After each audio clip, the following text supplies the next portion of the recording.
Alrighty. In a recent post I did, there was a lot of requests around the four squares and what the four squares was all about. So there's just a quick video on that.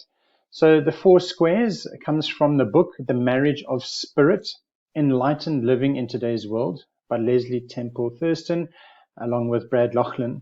And I use this for money-related subjects, but I have also used it for other things too. And this was first introduced to me by Annie Botticelli during the COVID lockdown. We all know what that is, eh?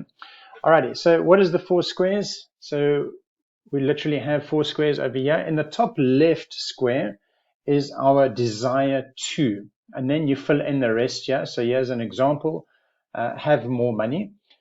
In the top right square, we have the fear of, and then you fill in what the fear of would be. So in my case, in this example, would be having more money, fear of having more money.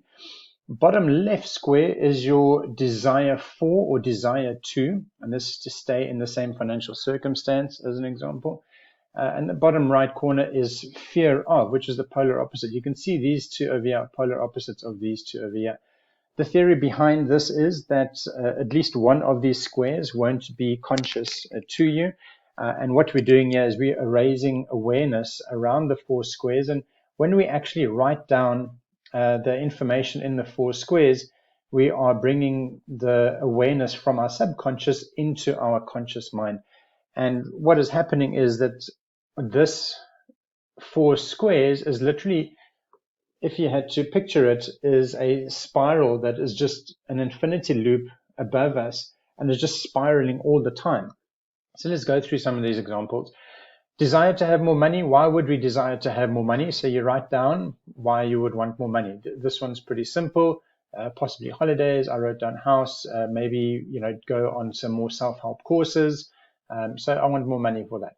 Fear of having more money. Well, why would we fear having more money? Some of the reasons is that if we have more money, it means that we might need to work more. Growing up, I was taught you got to work hard to earn more money. So there might be a fear of having more money where you believe that if you want more money, you have to work extra hours. Then, of course, more money might equal more problems, for example. So if you have more money, you might have to pay more bills or whatever that is. So there might be a fear there. And the reason why we're doing this, just to, again, bring awareness to the four squares.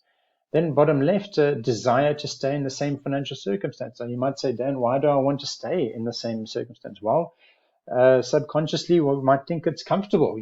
We actually know what happens month to month. We know the bills we need to pay. And if I change that, then this is also going to change. So the desire would be that I want to stay comfortable. I want to stay, small and manageable. So I don't want to change what's going. Change doesn't, you might even think that change is the unknown. So you might not want to, so you might have the desire to stay in the same financial circumstance because you don't want to change or you don't like change. But then the opposite of that is fear of staying in the same circumstance. Well, why would we fear that? Because we might not be able to take our gifts out to the world.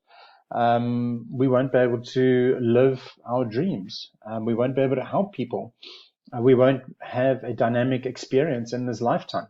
So as soon as you write all of this down and take your time, sometimes it takes me a day, sometimes even 2 days. I have a little piece of paper on my desk, and every time I walk past it, I'll add some stuff to it, depending on what I'm using this four squares for. And when you've completed it, and take a full page or even 2 pages if you need to, and write down all of the options for these four squares. All right, once you've done that and you feel like you've exhausted all of your options and you've written everything down, then what you want to do is you want to say this. It's a little bit of a mantra that I use, and thank you again to Annie Botticelli for this. Thank you, benevolent universe, for bringing to my awareness these four corners of the square. That's basically saying that we're in gratitude for bringing the awareness to us, and that's what we're trying to create, is the awareness. Thank you for permanently clearing and balancing the infinity loop around the experiences of the four corners of the square. Thank you for lifting and transcending me above this issue, above this polarity. So now what we're doing is, because we have written it down, we are now aware of the infinity loop that these four squares do, meaning that we would, in our mind's eye, even go from one square to the next, to the next, to the next. And it's just this infinity loop. But we want to transcend above it. We now have created awareness around it. We want to move away from it. We then say, benevolent universe, I offer this up to you with loving thanks, knowing that it will be done, and wait for grace.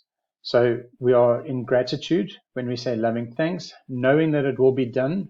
We are believing that it will be done, and we wait for grace. That means that we have belief around us being transcended and being lifted above the polarity, above this spiral that we are in. All right, team. Hope that helps you out. Give us a message if you need any more information. Thank you.